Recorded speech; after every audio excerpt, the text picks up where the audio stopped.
Thank you very much.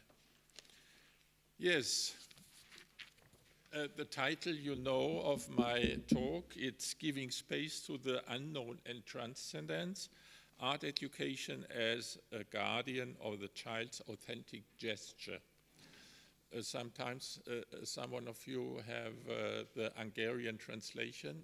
It's the translations of the PowerPoint points.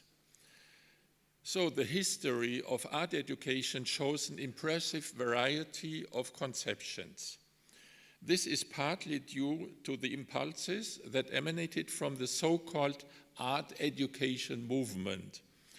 This in turn was connected with other movements such as reform pedagogy and Lebensreform, which aimed at a comprehensive renewal of social life in the first third of the 20th century.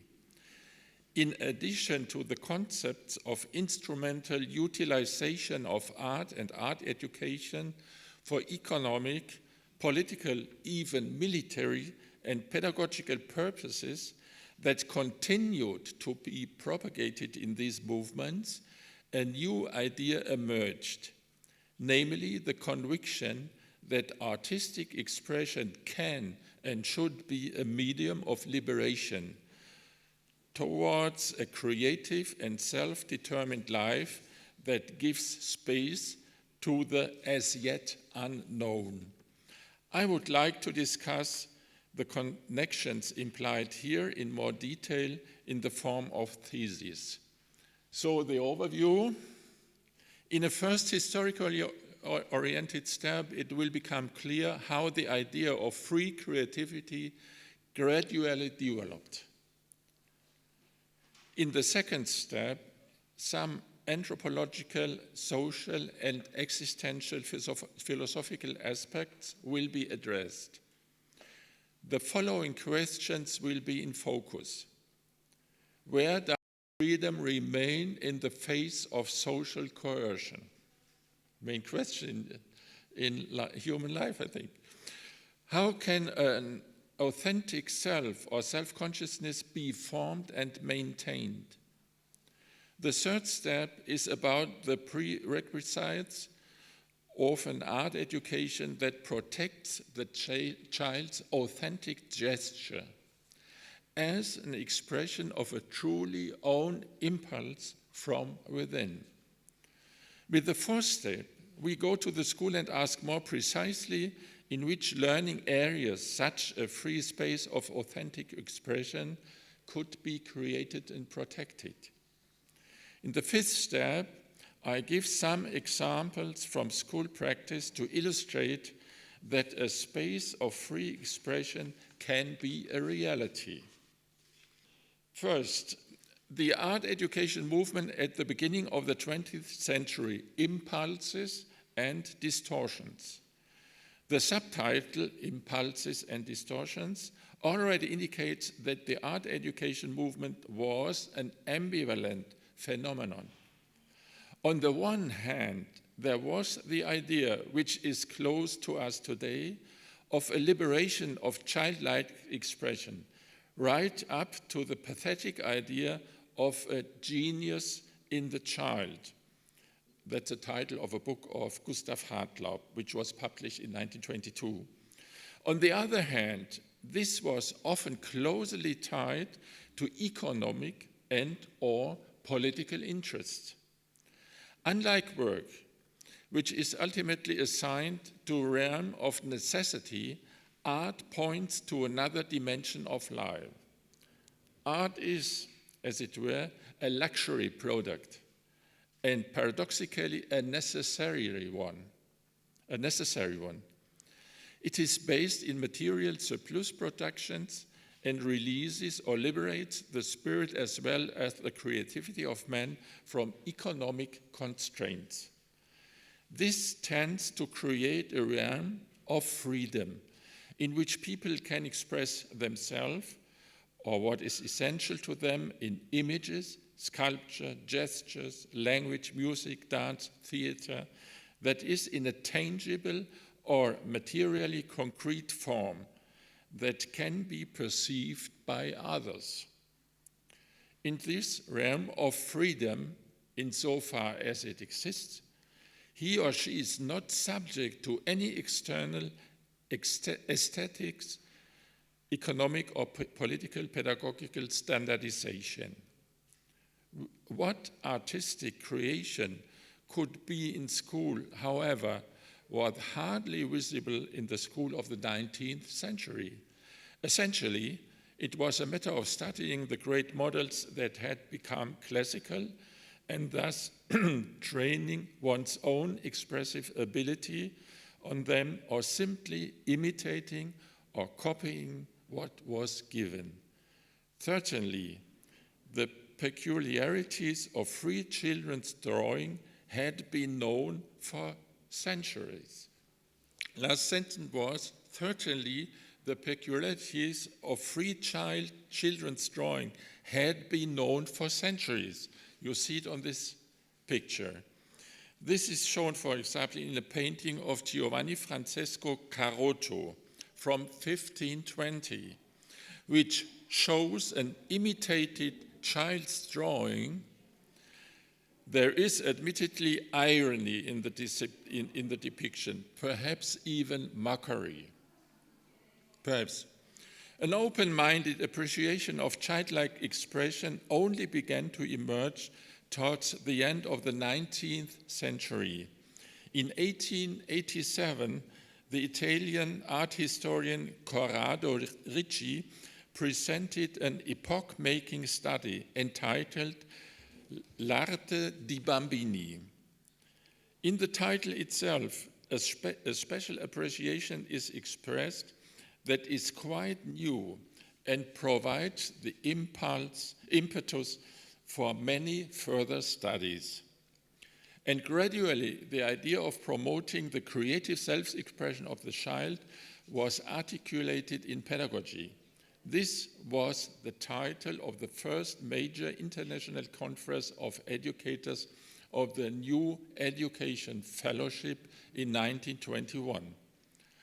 Around the turn of the last century, numerous individual efforts, collectively referred to as the art education movement, turned against the ossified forms of art teaching, so called it Konrad Lange 1901, and often in connection with hygienic and life reform aspects, soon had an influence on the artistic aesthetic area of education, on the organization of school life as a whole, school music, theater, dance, festivals, and so on, and beyond that, on the architecture of the school buildings and the design of the classrooms, bright high windows, friezes, picture decoration, and so on.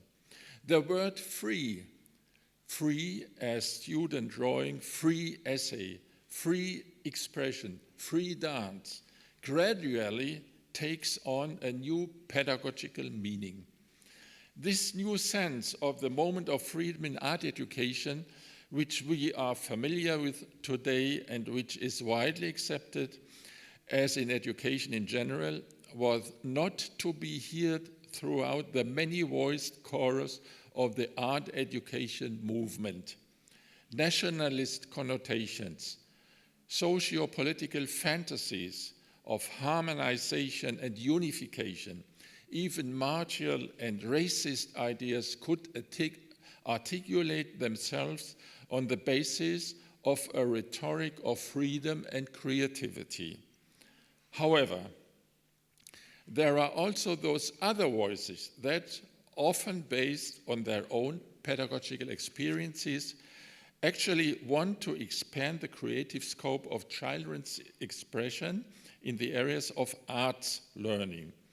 Early evidence of this effort is Siegfried Levinstein's book, Das Kind als Künstler, Child as Artist, in 1905, an extensive international comparative study of free children's drawings, and the Hartlaub's aforementioned book, Der Genius im Kinde, The Genius in the Child. Perhaps you know that in the internet you find all these old books and the address is archive.org. I think you know it. You can find them all in the internet, in these archives. Hartlaub is concerned with respecting and promoting the child's style, that is, not with its intentional development by eradicating mistakes. Development progresses, as it were, of its own accord when a new stage arises out of inner necessity after the previous stage has been lived out in the child, announces itself, and finally asserts itself. The pedagogical leitmotif of reform pedagogy, starting from the child, is to be supplemented by Hartlaub in relation to art by the sentence, taking into account the respective cultural stages of humanity that express themselves in the development of the child.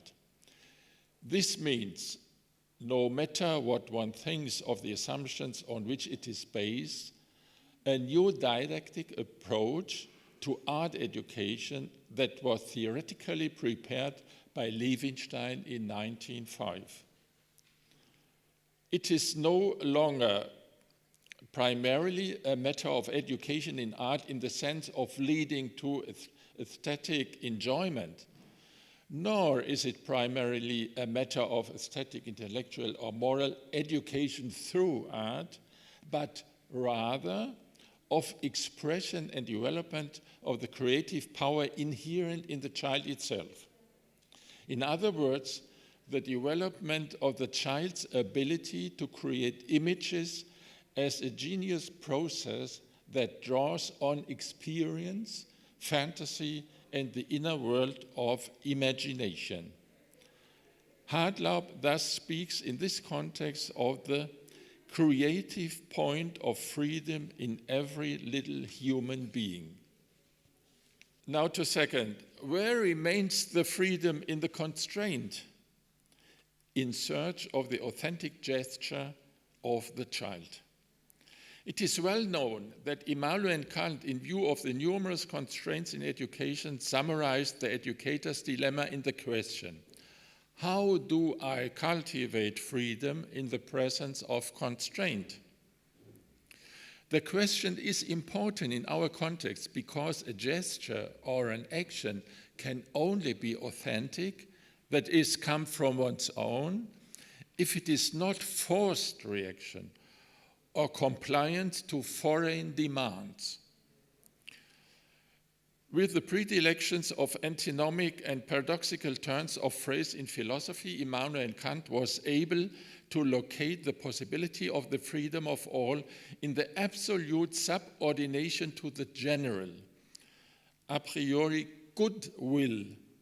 In metaphorical speech, Kant called this general will the ruler. Let us listen to Immanuel Kant. That is a very interesting quote. Man is an animal which, when he lives among others of his species, needs a lord. Do you need a lord?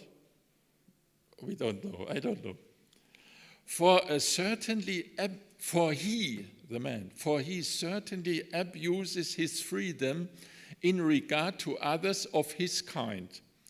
And although as a rational creature, he desires a law which sets limits to the freedom of all, yet his selfish animal tendency tempts him, where he may, to take exceptions for himself. It therefore needs a lord to break his own will and compel him to obey a generally valid will, since everyone can be free. Very paradoxical, but interesting.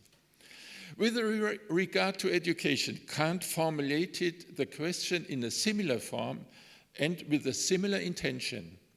How do I cultivate freedom in the face of coercion? In connection with the political dimension of obedience to the ruler, which is directed towards the general good and the freedom of all, Kant makes an analogous demand, namely to gradually lead the child to the rational use of freedom. In this context, Kant emphasizes that the promotion of reason cannot take place through coercion, but only through Socratic Meoitic conversations, which ultimately count on insight. The conciseness and popularity of Kant's definition of the educative cannot hide the fact that it contains a problematic operation in connection with the ruler as the representative of the general will, namely the substitution of the selfish and animal instinct by the moral law within us. Kant believes in the force, in the power of the moral law in us. This restrains and socializes the wild freedom or arbitrariness of the child under the care of the educator. As such, the moral law is given a priori or divinely, is not negotiable, and is the ultimate reference point of any reasonable human order. The authority of education is then no longer based on the deputyship of God, but on the advocacy of universal, basically inscribed in every human being, reason.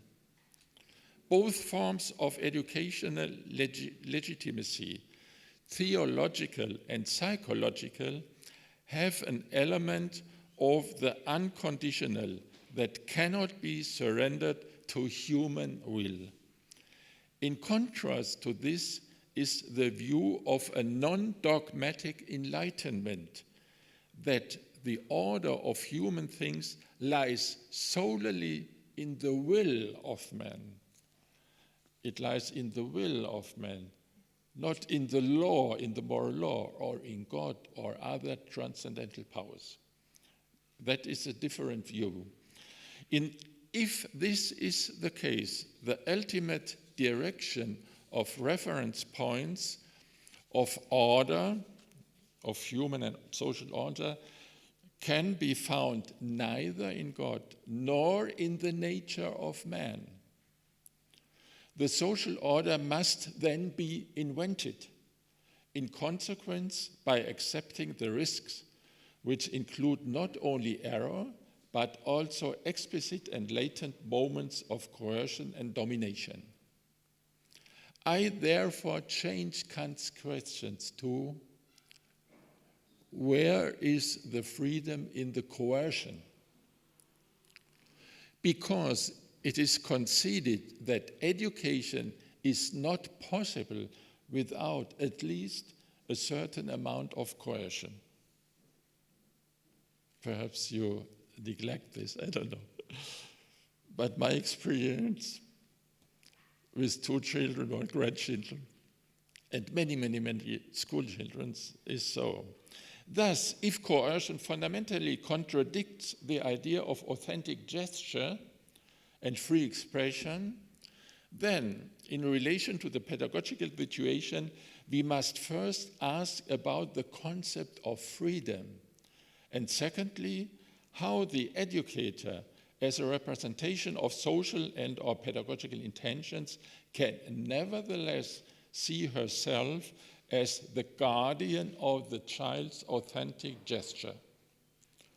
First, I explicate an experimental or subject-related concept of freedom, because only the subject, herself, can adequately judge a situation or action in terms of its moments of freedom. Anything else would be a problematic heteronomy.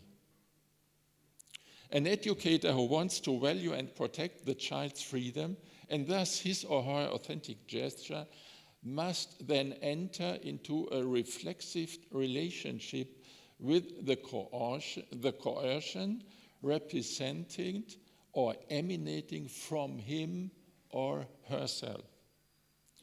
The protection of the child's authentic gesture can only be based in a negation, namely in the educator's refusal to identify completely with the curriculum, or generally speaking, with an unconditional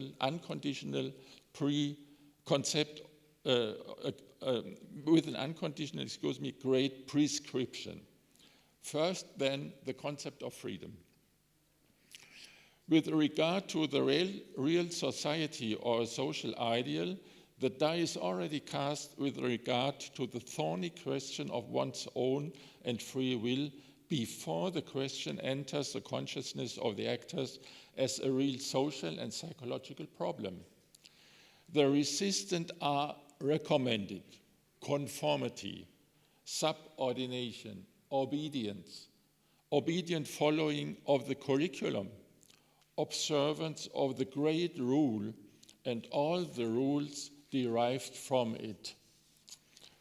All this for the protection of oneself and the maintenance of the social order. For free will as such knows no normative intrapsychic instance that could protect against fantasies of omnipotence and form a reliable corrective in the social world. I repeat this because this is spoken against Kant. For free will as such knows no normative intrapsychic instance that could protect against fantasies of omnipotence and form a reliable corrective in the social world. This means that truly free will is not given by the community or society, except in a more or less restricted, moralized, or healed form of itself. Now, who should be this it that gives us free will, if not oneself? So, free will is thus a cheeky self-attribution. As the self-will of the other, free will is always a thorn in the side of the autocrat, the ruler, and in general of any authority, including pedagogical authority. For free will is only conscious and experience in resistance on both sides, by the one who ascribes it to himself, as well as by the one against whom it is directed. One's own can thus only be imagined, experienced, and finally cognitively grasped in difference to the limiting other. Now to the pedagogical aspects of own and free will. The truly free will is not given by the community or society, except in a more or less restricted, moralized, or healed form of itself. Now, excuse me, slide 7 we are. Yes.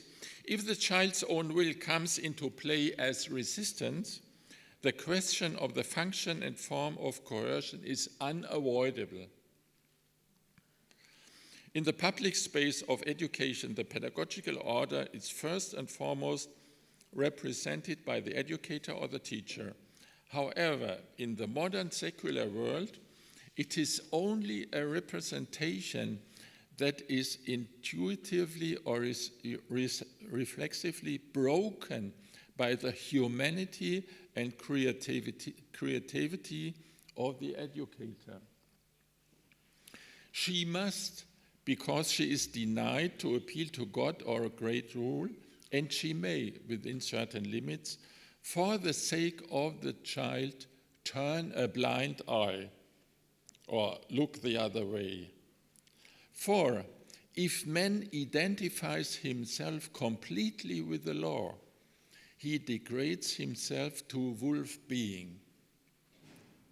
That is to say, in the multiply conditioned and necessarily socially regulated life, this life nevertheless contains, insofar as it is not subject to the total control of a great rule, a concurrently embedded freedom, as it were, that is an implication of the possibility of decision-making that is not subject to the rule or regulation, which not only calls for a personal statement in the concrete situation, but compels it. Following Paul Václavic's famous phrase that you cannot not communicate, the same can be said of decision-making. You cannot not decide. In the social situation, especially in the pedagogical one, a personal response is required that mediates different demands of the child and of the teacher as a fellow human being, as well as the individual relative representative of a social order. Both sensitivity and indifference or ignorance to the different claims have the quality of a response that can be momentous. That is, recognizing and heeding as well as not recognizing and not heeding a child's claim or need. The educator's response is only possible as a personal and thus responsible one if she is not under the delusion that she can identify perfectly with the law or with a particular social order or curriculum. Only this non-perfect identification opens up the necessary space of freedom, of free decision, and thus of the possibility of responsibility. And it is this space in which the child can make its own heard and assert itself. In this, the child is not subjected to a great prescription. In this space of freedom lies the possibility of the authentic gesture.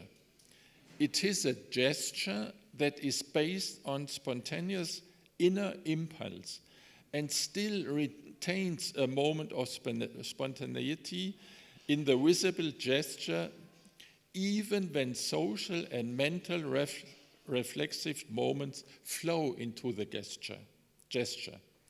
This enables the child to feel and recognize itself as an active and creative and not merely reactive being. The spontaneous impulse and its more or less reflective expression together form the ground of the authentic self-experience. And the many, indeed countless moments of such an experience form the building blocks of the true self. That is a self and a self-consciousness that has not been overwhelmed by foreign demands, foreign requests, and external attempts at standardization. 3. Anthropological aspects. The authentic gesture in the horizon of alterity and transcendence. You must not have fear. It's not following now a theological talk, but it's a bit related with it. You will see. Let us move on to the traces, conditions, and forms of authentic gesture. The first task is to search out the psychogenetic incubation space of authentic gesture, as it were. The question is where it is born and going on.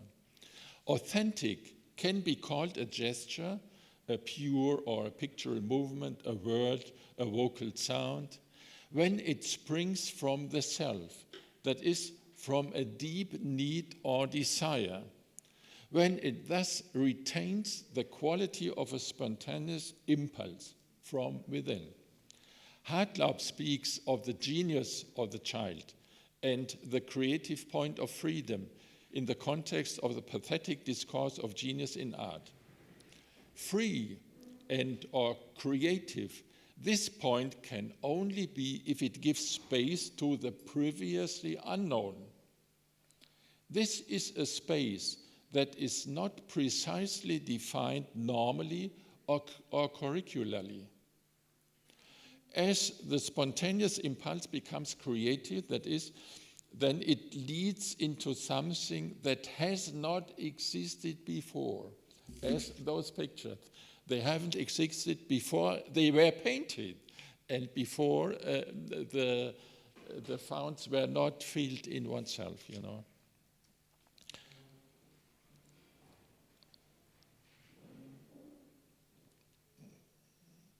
Yes. That has not been, namely as a sign and gesture of the child's own or true self. This gesture itself is not only an expression of previously given freedom, that's very important, but the gesture itself creates freedom in the social order, in the social world. In a nutshell, this means without the possibility of spontaneous, authentic expression, there is no freedom. Or to put it in another way, the spontaneous or authentic gesture is the concretion of freedom. This thought also contains another, a genuinely anthropological one, namely that a human being, every human being and every child is an undefined and non-definable being. Man is different from what he thinks of himself or from what another thinks of him. The poet Robert Walzer formulates a similar thought, and in doing so he opposes the encroachment to which people are often subjected to other people, especially in educational situations. Walzer has a person say under the heading The Child Tree, "No one is entitled to behave towards me as if he knew me." For the child tree also experiences himself as someone who does not know exactly what he actually is. 11? Yeah. Good. It is this thought that connects the human being with transcendence. It can be understood, as history teaches, both religiously and existentially. Every human being has a share in absolute transcendence insofar as he is and remains a mystery to himself and to others. You know, here stands a mystery, and many mysteries are sitting in the room here. You know, we should recognize this. Think sometimes about this. All technocrats in whatever field will be outraged by this statement, and as technocrats, they must try to refute it, since there always remains at least a rest of unavailability. It is part of the task of any totalitarian politics and pedagogy to eliminate this annoying remnant completely and to transfer the human being into availability and controllability. Against this background, we can now define more precisely the character of the spontaneous impulse and the authentic gesture. In our search for the place and value of these moments of freedom, we can be guided by a reflection shared by Donald W. Winnicott, an English pedestrian and psychoanalyst, based on a rich clinical experience, especially with deprived and traumatized children from bomb-ravaged London. It is significant that he bases his reflections on the perhaps disputable insight that the child and even the infant must, for a healthy development, have the chance to be alone in the protection of holding environment or co-world, namely as a possible incubation period of a spontaneous impulse.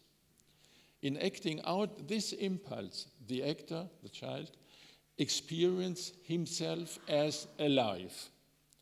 Winnicott himself usually speaks here of the creative impulse. Its characteristic is spontaneity because it lies outside the realm of forced or enforceable adaptation or compliance. Being alone determines a moment in the course of life in which the social, as a determining influence from the outside, does not play a decisive role. Here, too, it is appropriate to remember scenes with children or corresponding moments in one's own life, if they have been experienced, in which a creative impulse arises from a point of rest, from a moment of inactive existence that is not disturbed or controlled from the outside. One should appreciate the occasional inactive existence and not forcibly interrupt it with a "he is dozing off again" or something similar. Before we turn to more didactic questions, the following should be noted as an interim balance. Some rest with an interim balance. Yeah? The spontaneous impulse gives birth to itself in a non-normative and externally non-constricted situation. The situation offers the child emotional security and the feeling of being welcomed as a person and fellow human being. Even if the child intuitively or reflexively knows about the social limitations, it maintains a living relationship to its own inner self as its true self. It may express itself, but it does not have to. Its voice is in demand and is respected. Also, its resistance, its no to external demands. So it is not a paradisiacal situation without conflicts.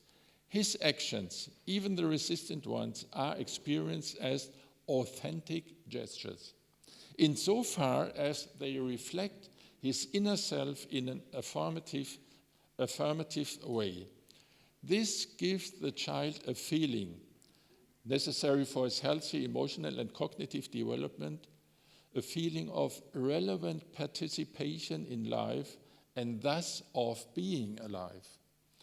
The opposite would be forced compliance with external demands, which, as Winnicott shares elsewhere, is associated with a sense of meaninglessness and worthlessness.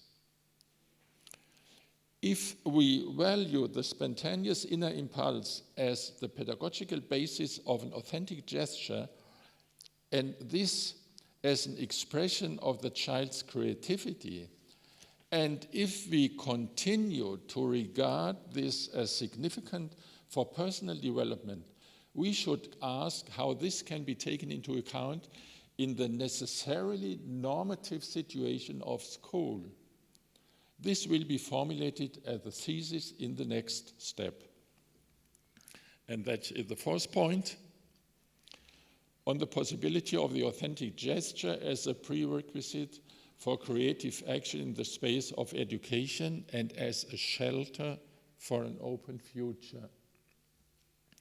When we look at areas of learning in which the authentic gesture could play a constitutive role, it is obvious to look at the area of artistic expression. The fact that this area of learning is often also standardized in curricula and pedagogically, sometimes also politically and nationalistically charged, must be viewed critically, but need not discourage us. For where else, if not here, could free expression, the authentic gesture, be valued and protected? This line of search receives encouragement in free art itself. For it is not in pleasing commercial art, but in free art that the force is at work that time and again criticizes its external attempts at instrumentalization, subverts them if necessary, and thus creates a space in which wild thinking and being are given a chance.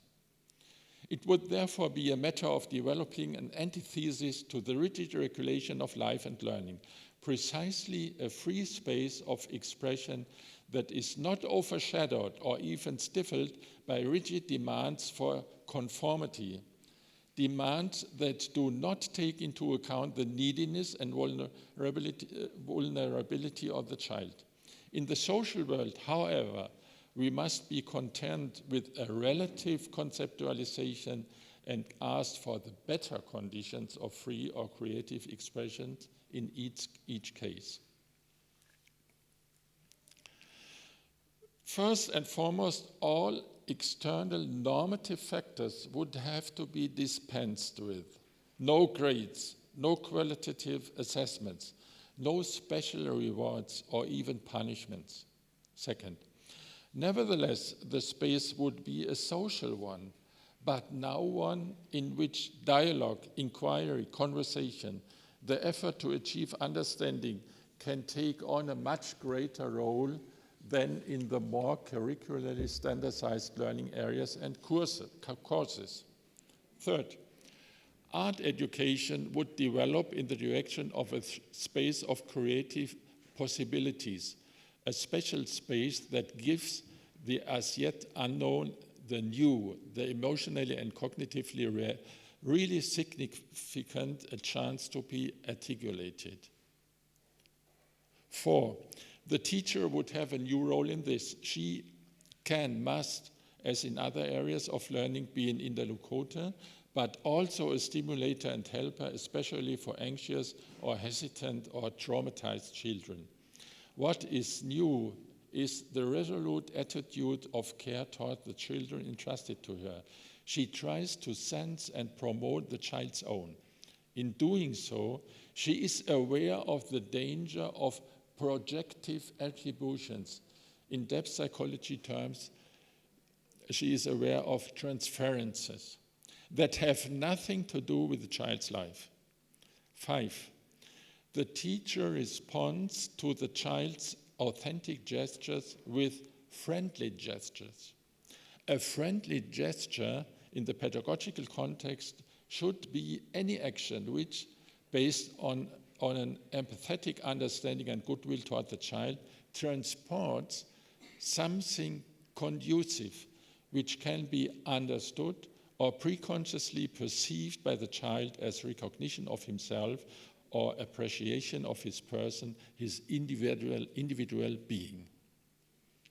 Now to the last point, didactic aspects in search of the niches of free expression in the school, in this regulated, very much regulated form of living together.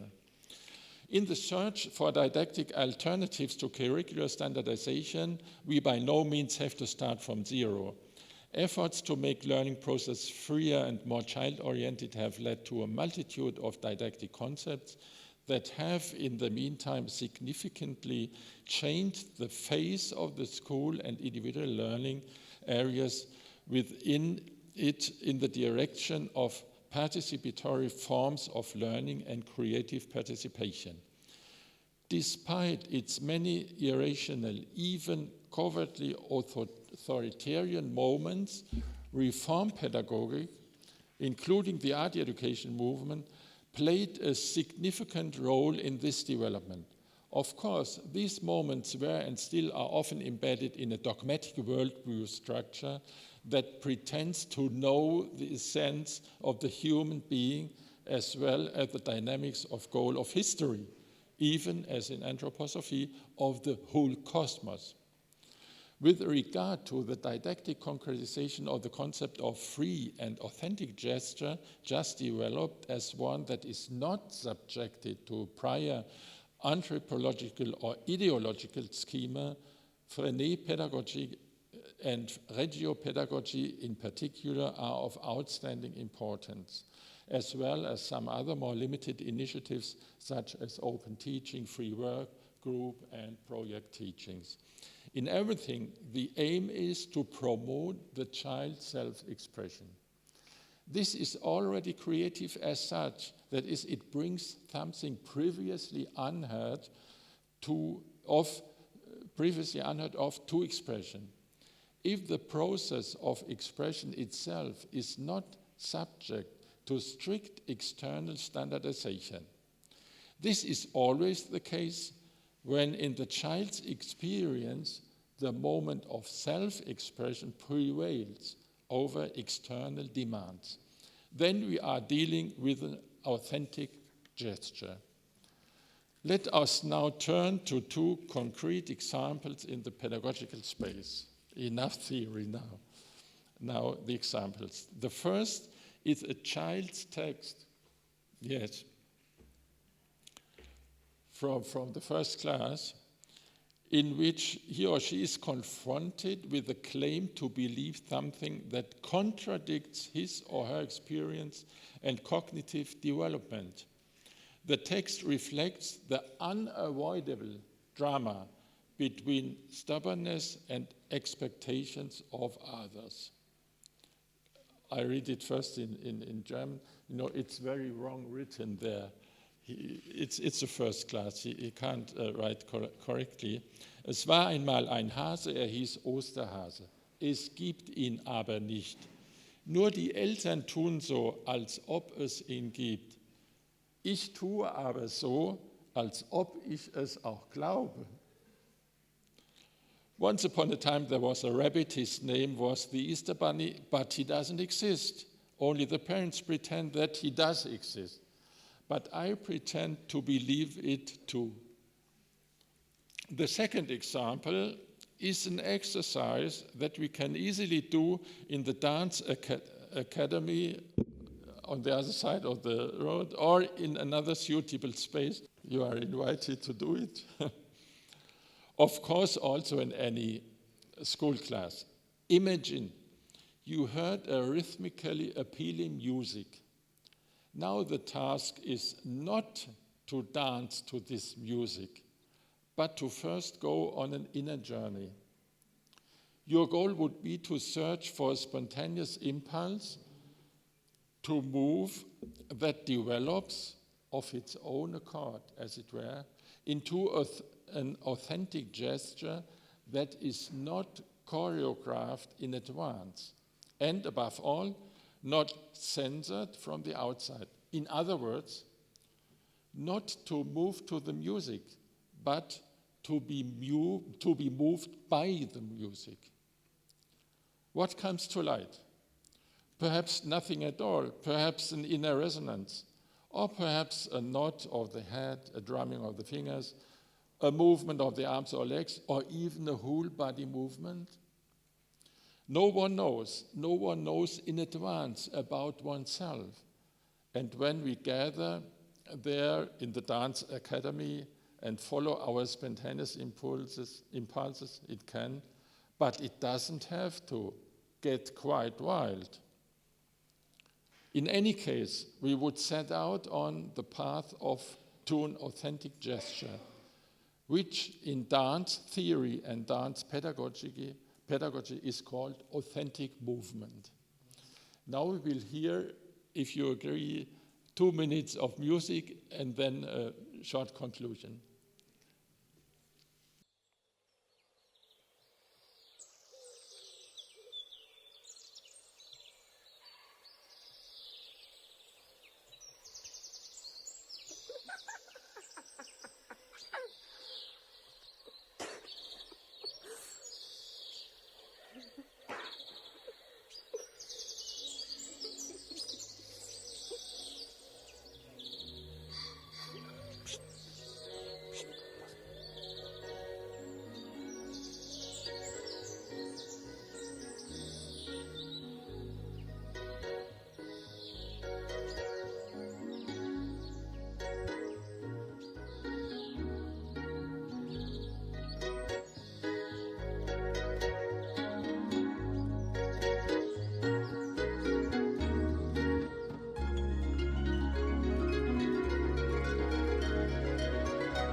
Yeah, thank you very much. Could you be moved by this music? I don't know. I think it's very rhythmical, and it could be. You could imagine that it could be. A word in conclusion.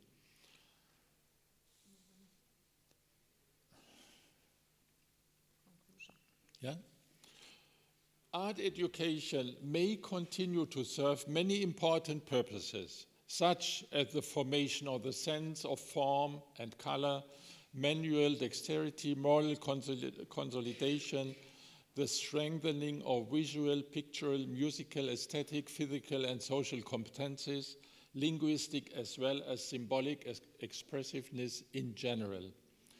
Any rule, especially authoritarian rule, will also use it for political purposes and ward off or restrict the moment of freedom inherent in art by pointing to the danger of chaos.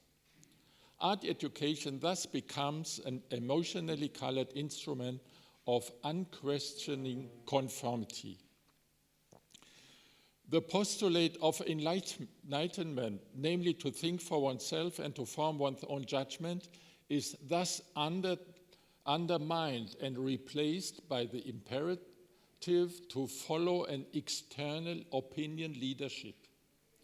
Its ultimate goal would be, to recall Dennis Wass's turn of phrase above, the perfect identification of every child and youth with the great prescription which claims to represent the true and heroic.